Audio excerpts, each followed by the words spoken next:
Hello everyone, my name is Monica Lopes, and today I'm going to be talking about some professional dispositions that I believe special education teachers should have and the role that I believe a special education teacher plays in the learning of students. So I think that special education teachers' role in supporting the learning of students is basically to take the curriculum and modify it to reach student goals. If the students are on grade level, then it's the teacher's job to provide reasonable accommodations that are outlined in the IEP to help the students reach their goals. I also believe that teachers should be constantly improving their practice.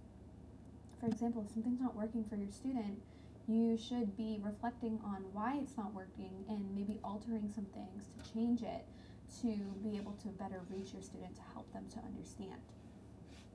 Special education teachers should be planning in collaboration with the gen ed teachers to be sure that students are completing grade level requirements and that they are generally on track if they are in an inclusion setting. Obviously, they might not be working on the same exact skills, but these skills can be, modified and changed and arranged to reflect the goals of the students. If the students are not in an inclusion setting, then special education teachers should be working on the same skills at a modified level for their students. For example, if you're doing comprehension in second grade, we talk about, some more abstract ideas. Maybe the students aren't ready for more abstract ideas. Maybe they need to strengthen their comprehension skills that are just right there in front of them, their concrete comprehension skills. You're still working on comprehension, it's just dialed back to what your students need to attain. The special education teacher should also uphold professional expectations and ethics. This is especially true for students with disabilities because a lot of times they cannot advocate for themselves as well as a general education student can. So it is our responsibility to be that person to uphold those ethics in that classroom for them, to model these dispositions and expectations for them to be able to emulate. It's also a special education teacher's responsibility to advance the profession by figuring out what's working and what's not working. If something's not working for our students, we need to change it and we need to advocate for that change when necessary. Whether it be going to a department head and asking for more resources or for a different curriculum, it's our responsibility to proactively go out and to advocate for that change. I believe that there's some dispositions that I already possess that would make me a good candidate for a special education teacher. One of those things is the respect for diversity of others.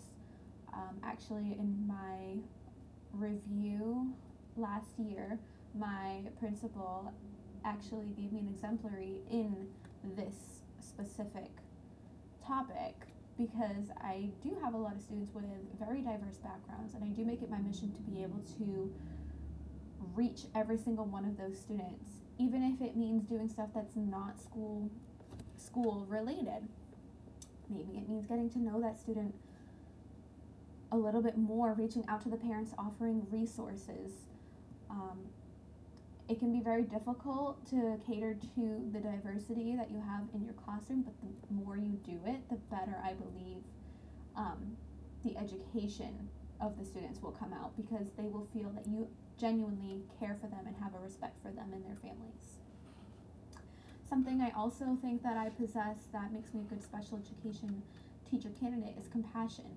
I'm able to empathize with my students and their families, and I make it a mission and a responsibility to put myself in their shoes to be able to better reach them. For example, if there is a family who does not complete homework, instead of just thinking, oh wow, they can't just complete homework every night, maybe I should reach out and ask, hey, is there a reason why this isn't getting done? Is it too much? What do you think? Is there a portion that you may be able to complete?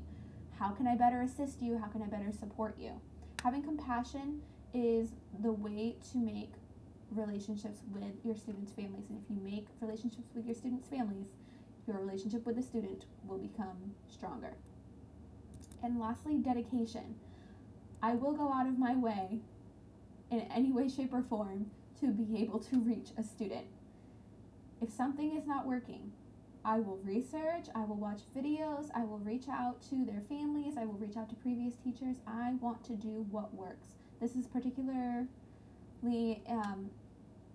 with behavior. I find this to be a great asset that I have, because when you've got behavior problems in your classroom, you have to figure out what works for that student. It is not a cookie cutter one size fits all thing, and you need to be dedicated to be able to find a solution. Something I think I need to work on as far as before I do become a special educator is advocacy. Not so much within my school setting. I think I do a pretty good job of asking for what I need within my school. I just think it is a little bit more difficult to advocate to parents, especially if they're on the more apprehensive side of things, and like in the beginning part of the special education process. But I believe that if I am a good advocate to the parents, parents are in turn the biggest advocate for their students, for their kids. If I can become a strong advocate, I can give them the power to be a strong advocate, and together as a team we can get what the students need, inside and outside of school. With that being said, there are personal biases that I believe do get in the way of teachers having high expectations for their students. For example, if you are automatically thinking because the student has a disability that they cannot accomplish something without even giving it a fair chance, you're running the risk of that student no longer trusting you and their families no longer trusting you, because you have already deemed in your head that they are not capable, and that might not be the case, and that is not fair to them. For example, if a student is nonverbal, sometimes people think nonverbal means non-understanding, and that's not the case. A lot of times many nonverbal students are very understanding, and they know everything that's going on around them. They understand everything that you are saying to them. They just cannot verbalize back to you. This is especially important if you are speaking about a student in front of the student, just because you think that they are not understanding what you're saying. That goes back to the ethics of everything. This is completely unethical, and we need to remember that our students are capable, and we need to push them to their highest expectations within reason of their capabilities, to show them that we know that they are capable, we know that they can be successful. They can only be successful as the threshold that we set for them. If we're only setting the bar down here, they're only going to attain down here. If we set the bar up here and we work with them to reach this, they will reach it. Again, this is within their capabilities, within their strengths and their skills. But they cannot reach up here if we are setting the bar down here.